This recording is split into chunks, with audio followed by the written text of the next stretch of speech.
আচ্ছা পাকিস্তান, তোমাদের একটা বিষয় আমি কিছুতেই বুঝতে পারতেছি না। কোন বিষয়? তোমরা বাংলাদেশে খেলতে আসতেছো মার্চের 9 তারিখ, হ্যাঁ, কিন্তু বিশ্বকাপ তো শেষই হবে মার্চের 8 তারিখ। তাও ফাইনাল ম্যাচ শেষ হতে হতে রাত 11টা 12টা তো বাজবেই। তো কি হইছে? তো আগে থেকেই তোমরা মার্চের 9 তারিখ বাংলাদেশে আসার প্ল্যান করে রাখছো কি বুঝে?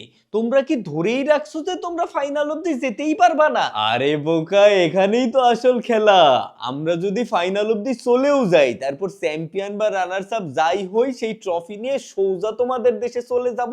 যেই বলবে এই ট্রফি তোমাদেরকে উৎসর্গ করলাম। আর যদি ফাইনাল অব্দি যেতেই না পারো? তাহলে 8 তারিখ অব্দি শ্রীলঙ্কায় থেকে 9 তারিখ তোমাদের দেশে চলে যাব, যাতে নিজেদের দেশে যে নিজেদের মানুষের কাছে খিস্তি খেতে না হয়। কিন্তু আমাদের সাথে খেলা শেষ করে তো ঠিকই নিজেদের দেশে যাবা, তখন তারা খিস্তি দিবে না? এজন্যই তো বিশ্বকাপের পরের দিনই তোমাদের সাথে সিরিজ রেখেছি, যাতে বিশ্বকাপে আমাদের ভরাডুবি হলেও তোমাদেরকে হারিয়ে দিয়ে আমাদের দেশের মানুষের মন ভুলিয়ে ফেলতে পারি। ওরে শালার, এই ছিল তোমাদের মনে? কিস্তি থেকে বাঁচার জন্য এতটুকু তো করতেই হবে ব্রো। আসো তোমাদেরকে বাঁচাচ্ছি, মিরপুরের মাটিতে ফেলে এমন মার মারবো যে দেশে ফিরে তোমাদেরকে ডাবল খিস্তি খেতে হবে ব্রো।